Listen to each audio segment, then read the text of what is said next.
لا یمسہ الا المطہرون، اسے چھوتے ہی نہیں، چھو ہی نہیں سکتے مگر بہت پاک، بالکل پاک مخلوق ہے فرشتے۔ کلا انہا تذکرہ فی صحف مکرمۃ مرفوعۃ مطہرۃ بایدی سفرۃ کرام بررہ، یہ تو ان فرشتوں کے ہاتھوں میں ہے، وہ فرشتے اسے چھوتے ہیں اس کتاب کو، کہ جو کرام بررہ فی صحف مکرمۃ، بڑے ہی باعزت صحیفوں میں ہے وہ، فی صحف مکرمۃ مرفوعۃ مطہرۃ ایدی سفرۃ، ان لکھنے والوں کے ہاتھ میں ہے وہ، کرام بررہ، جو کرام ہے بڑے باعزت ان فرشتوں کا۔ تو لا یمسہ الا المطہرون۔ ویسے اس آیت سے ایک حکم نکالا فقہا نے کہ قرآن کو چھوا نہ جائے ناپاکی کی حالت میں، اگر ناپاکی بڑی ہے، جنابت ہے، پھر تو چھونا کیا، پڑھنے کی بھی اجازت نہیں، زبان سے اپنے حافظے سے بھی پڑھنے کی اجازت نہیں، لیکن اگر چھوٹی نجاست ہے تو آپ زبانی پڑھ سکتے ہیں، یعنی جس میں وضو کی حاجت ہوتی ہے، لیکن چھونے کے لیے وضو ضروری ہے۔ لیکن یہ اصل میں اس آیت کا جو سمجھیے ایک ضمنی مضمون ہے، فقہا نے یہ نکال لیا مسئلہ، لیکن اس کا ایک اور مفہوم جو ہے بہت اہم ہے۔ قرآن کو تم چھو بھی رہے ہو، اب فرض کیجئے کوئی ناپاک آدمی بھی آئے گا چھو لے گا، کون روک سکتا ہے اسے، چھوئے گا، غیر مسلم پڑھتے ہی ہیں چھوتے ہیں، اور یہ کہ تم پڑھتے بھی ہو،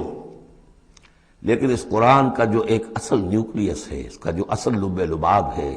اس تک تمہاری رسائی نہیں ہوگی جب تک کہ تمہارا اندر پاک نہ ہو چکا ہو۔ یہ باطن کی پاکی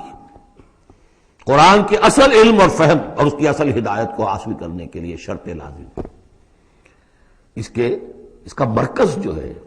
تیرے وجود کے مرکز سے دور رہتا ہے۔ فرشتہ اگرچہ جان نکالتا ہے لیکن تیرے وجود کے مرکز سے دور رہتا ہے۔ قرآن کا بھی ایک وجود کا مرکز ہے،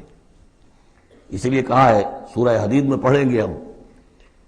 هو الاول والآخر والظاہر والباطن، اس کا ایک ظاہر ہے، الفاظ ہیں، اس کی آپ نے نحوی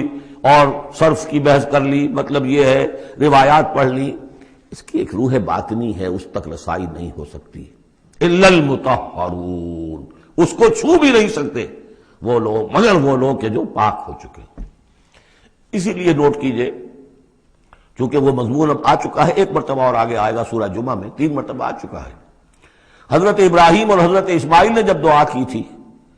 ربنا وبعث رسولا منہم یتلو علیہم آیاتک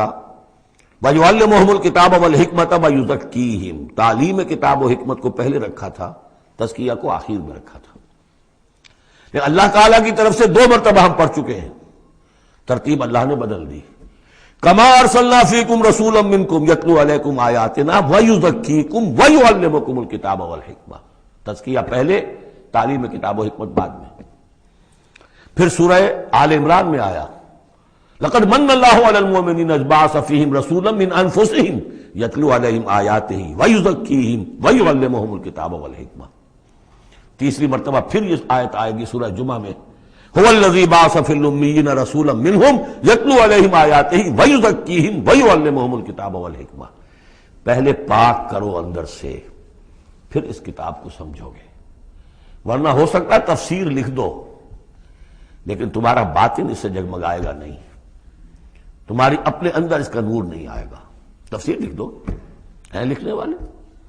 وہ تو غیر مسلموں نے ایسی ایسی تفسیریں لکھ دی، اس کے جو ہے ترجمے کیے ہیں پورے قرآن کے، اور بڑے بڑے اچھی عربی انہوں نے بڑی یوں سمجھیے کہ اس پر پوری طرح مہارت اور اس کا کنٹرول حاصل کر کے پھر کیے، ایسے نہیں کیے، لیکن یہ کہ قرآن کی روح، اس کے لیے تزکیہ باطن ضروری ہے، پہلے تزکیہ۔ اسی لیے وہ آیتیں بھی ذہن میں لے آئیے سورہ یونس کی، یا ایھا الناس قد جاءتکم موعظۃ من ربکم وشفاء لما فی الصدور وہدی ورحمۃ للمؤمنین۔ پہلے یہ سینے کے اندر جو روگ ہے، تکبر ہے، حب مال ہے، حب جاہ ہے، شہرت کی طلب ہے، اختیار اور اقتدار کی طلب ہے، یہ اگر اندر ہے، یہ خباثتیں بھری ہوئی ہیں،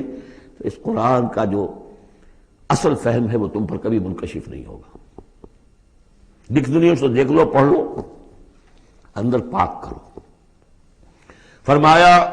فلا اقسم بمواقع النجوم وانه لقسم لو تعلمون عظیم انه لقرآن کریم فی کتاب مکنون